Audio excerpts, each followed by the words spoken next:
بھائی خوشخبری کس چیز کی ہوتی ہے؟ اچھی چیز کی یا بری چیز کی؟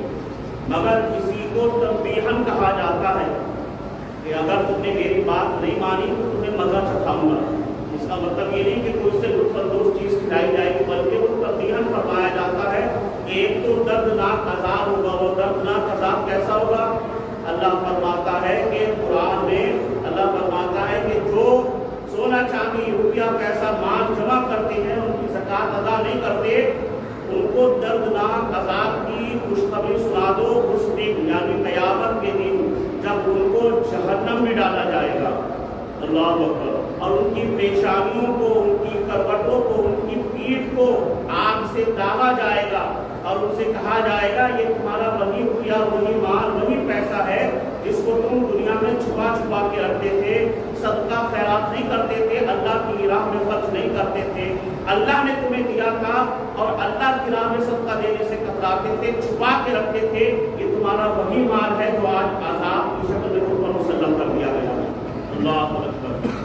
اللہ کے مقدس رسول سرور کائنات صلی اللہ علیہ وسلم نے ارشاد فرمایا کہ اللہ تعالیٰ نے جس کو پیسہ دیا، جس کو دولت دی، اللہ نے جس کو مال دیا ہے، جب وہ اس مال کی زکوٰۃ ادا نہیں کرتا، صدقہ نہیں نکالتا، خیرات نہیں کرتا، اس مال کی زکوٰۃ ادا نہیں کرتا، تو اللہ قیامت کے دن اس مال کو گنجے سانپ کی شکل میں کر دے گا، گنجے سانپ کی صورت میں کر دے گا۔